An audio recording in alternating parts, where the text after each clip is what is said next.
बिस्मिल्लाहिर्रहमानिर्रहीम। अस्सलाम वालेकुम। तो कैसे हैं आप सब? उम्मीद करता हूँ आप सब खैरियत से होंगे।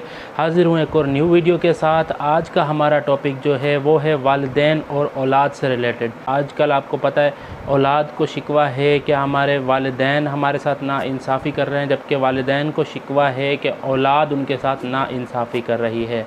तो चलें हमेशा की तरह आपको एक किस्सा सुनाता हूँ, उसके बाद जो है हम मज़ीद आगे बढ़ते हैं।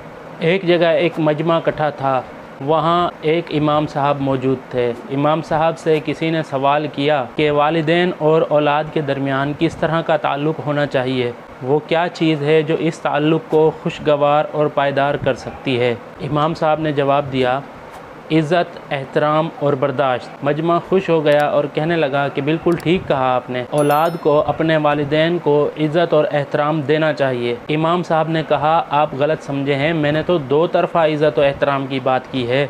मजमे की सवालिया नज़रों में इमाम साहब ने देखते हुए जवाब दिया, कहने लगे, मैं आपको अपनी बात चंद दिन पहले पेश आने वाले एक वाक़ये की मिसाल दे कर समझाता हूँ। मैं अपने मोहल्ले में मौजूद दूध दही की एक दुकान पर गया। इत्तेफाक से उस दुकान पर तब कोई गाहक नहीं था। दुकान का मालिक अधेड़ उम्र शख्स अपने गल्ले पर बैठा था और उसका जवां साल बेटा दूध की कढ़ाई को उठाए कहीं रखने की गर्ज से जा रहा था। दोनों के चेहरों पर कुछ बेजारी और नाखुशगवारियत सी थी। माहौल कुछ तनाव का शिकार दिखाई देता था। मैं जैसे ही दुकान पर पहुंचा, दुकान के मालिक की नज़र मुझ पर पड़ी। वो मेरे कुछ बोलने से पहले ही मुझसे मुखातिब हुआ और कहने लगा, सर जी बड़ा चंगा होया तुसी आ गए। ज़रा मेरे मुंडे नू ਇਹ ਤੇ ਦੱਸੋ कि माँ प्यो ਦੀ खिदमत ਤੇ ਉਹਨਾਂ ਦੀ इज़्ज़त करन बारे कुरान दा की हुक्म है। इमाम साहब अभी अपने जहन में कुरानी हवाला तैयार करने ही लगे थे कि उस अधेड़ उम्र दुकानदार का बेटा अचानक से बोला, जी जी सर जी ज़रूर दसो ते ਇਹ ਵੀ दसना कि कुरान दे विच ਇਹ किथे लिखिया है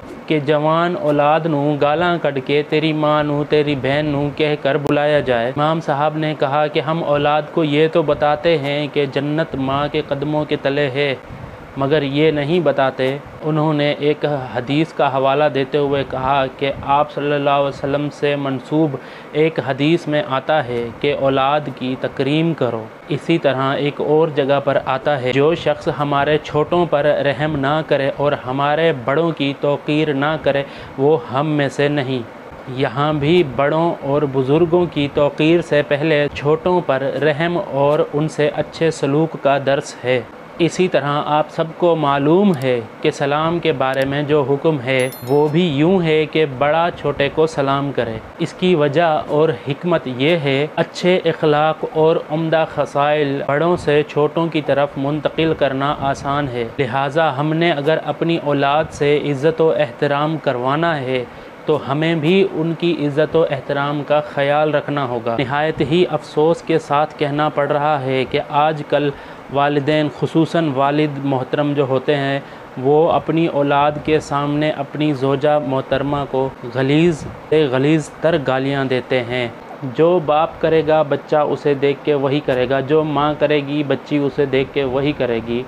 अपनी औलाद को कभी ताना ना दें, अपनी औलाद को कभी चार बंदों में बेइज्जत ना करें। अगर आपकी औलाद से कोई काम सर्जन गलत हो गया है या कुछ मिस्टेक सी हो गई हैं तो बराए मेहरबानी, अगर आप कहीं मजमे में हैं, रिलेटिव्स के बीच में हैं या कहीं पे हैं, तो अपनी औलाद को हरगिज़ मत डांटें।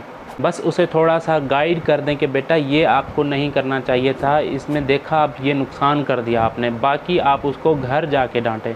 इससे ये होगा कि आपकी औलाद के जहन में ये बात बैठ जाएगी कि चार बंदों के बीच अगर मुझसे कोई शिकवा होता है, मेरे वालिदैन मुझे नहीं डांटते, तो मुझे जब अपने वालिदैन से कोई शिकवा है तो मुझे भी अपने वालिदैन से अकेले और तन्हाई में ज़रूर वो शिकवा डिस्कस करना चाहिए। अपनी औलाद के साथ दोस्ताना सलूक रखें, अपनी औलाद के साथ प्यार करें, अपनी औलाद के साथ इतना दोस्ताना सलूक रखें कि वो अपनी हर बात आपसे ख़ुद शेयर करे। लिहाजा मैं सिर्फ इतना कहना चाहूँगा, child learn respect by being respected. आज के लिए बस इतना ही। अगर वीडियो पसंद आए तो ज़रूर लाइक कीजिएगा और कमेंट में अपनी राय का इजहार कीजिएगा। मिलते हैं अगली वीडियो में, तब तक के लिए अल्लाह हाफिज़। पाकिस्तान जिंदाबाद।